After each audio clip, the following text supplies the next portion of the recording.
আমার ডান পাশে আমার প্রিয় ভাই বিএনপির নেতা বসে আছে, বাম পাশে আমার বিএনপির ভাই বসে আছে, মিডিয়া রেকর্ড হচ্ছে।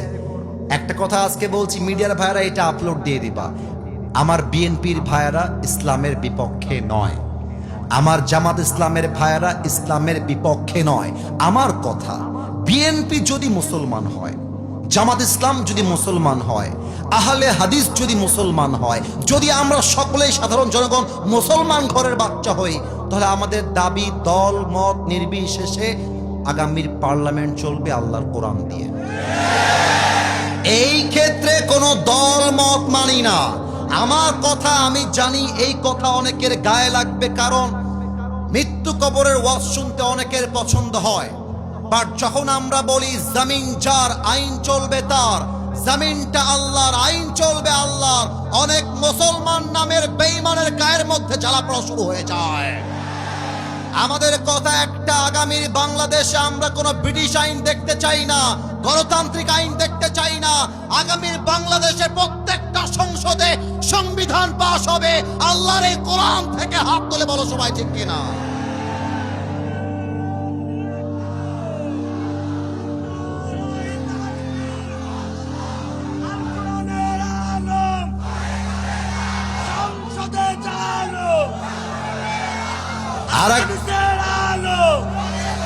আমার সঙ্গে আমাকে শুধু কথাগুলো বুঝে শুনবেন।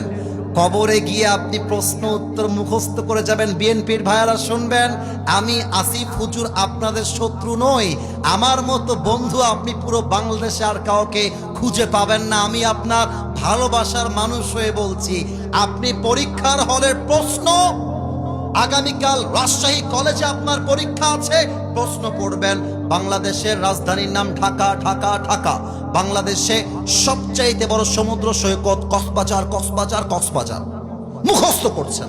আগামীকাল সকালে আপনি রাজশাহী কলেজে গেলেন এক্সাম দেওয়ার জন্য, আপনার সামনে কোয়েশ্চেন পেপার চলে আসছে। আরে বাবা ইয়ার, জো मैंने पढ़ा था वही तो आ गया है। আরে যা পড়েছিলাম তাই চলে আসছে, বাস ব্রেন দিয়ে উত্তর দিবেন। বাংলাদেশের রাজধানীর নাম ঢাকা, বাংলাদেশের সবচাইতে বড় সমুদ্র সৈকত কক্সবাজার।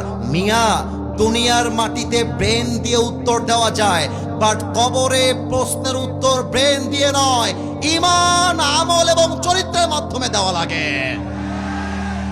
আল্লামা সাঈদী হুজুরের নাম তো আপনারা এমন কেউ নেই যে শোনেন নাই। আল্লামা সাঈদীর কথা ছিল পার্লামেন্ট চলবে আল্লাহর কোরআন দিয়ে। তাকে 12টা বছর জেলখানায় নির্মমভাবে রেখে ইনজেকশন পুশ করে হত্যা করা হয়েছে। আমরা বলতে চাই, যদি সালমান শাহের হত্যার বিচার 29 বছর পরে হতে পারে, আল্লামা সাঈদীর বিচার যদি না হয়, বাংলার তাওহীদ মানতে পারবে না যুবক ভাইরা আমার। আল্লামা সাঈদী বলতেন, আমরা যখন বলি আল্লাহর কোরআন দিয়ে দেশ চলবে, আমাদেরকে বলা হয় পাকিস্তানপন্থী রাজাকার, আমাদেরকে বলা হয় মৌলবাদ। উনি একটা চমৎকার উত্তর দিয়েছেন। উনি বলতেন, মৌলবাদী বললে আমরা রেগে যাই না, কারণ মৌল আসছে মূল থেকে। মূল মানে কোরআন, এই বুঝবেন, মূল মানে কোরআন, মূল মানে হাদিস, মূল মানে আল্লাহ তাআলা, মূল মানে হিজ লাস্ট মেসেঞ্জার মুহাম্মদ সাল্লাল্লাহু আলাইহি ওয়াসাল্লাম। অতএব তোমরা যারা আমাদেরকে মৌলবাদী বলে গালি দাও, আমরা সবাই মূলবাদী, তোমরা সবাই আগাবাদী।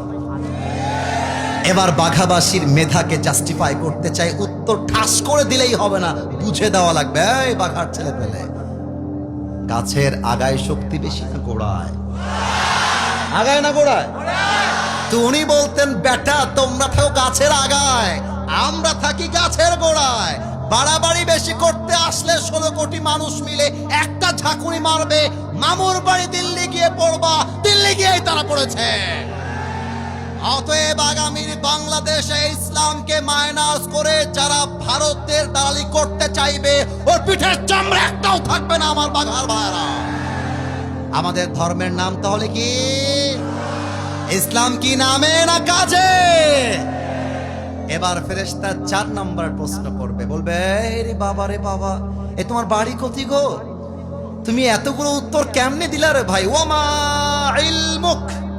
এখানে অনেক আলেম ওলামা আছে, মাদ্রাসার ছাত্ররা আছে, আমি যদি ভুল করে ধরাই দিবা। ওয়ামা ইলমুক, what is the source of your knowledge? তুমি এতগুলো জ্ঞান অর্জন করলা কই থেকে রে বাবা?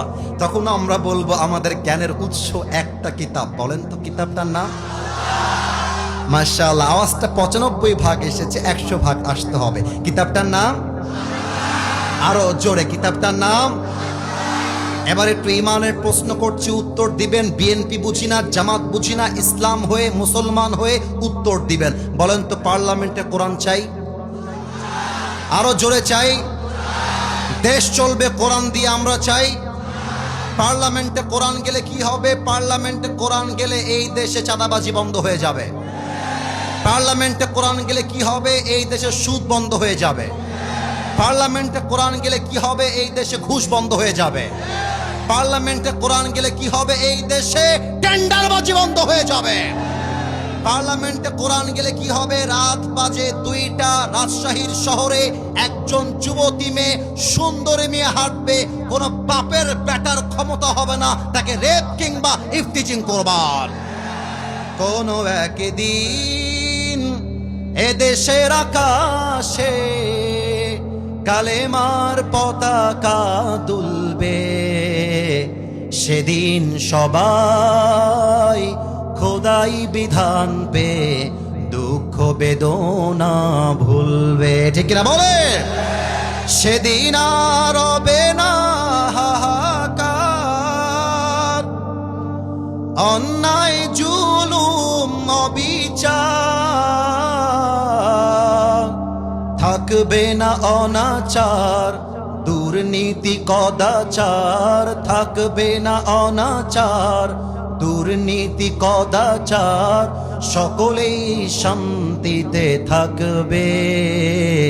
সেদিন সবাই খোদাই বিধান পে দুঃখ বেদনা ভুলবে। লাস্ট আরেকবার গাইতে চাই, গাওয়া যাবে? আর একটু, আরে ভাই শেষ ভালো যা, সব ভালো যা, গাওয়া যাবে? কোন একদিন এদেশের আকাশে কালেমার পতাকা দুলবে, সেদিন সবাই খোদাই বিধান পে দুঃখ বেদনা ভুলবে। ঠিক কিনা বলে?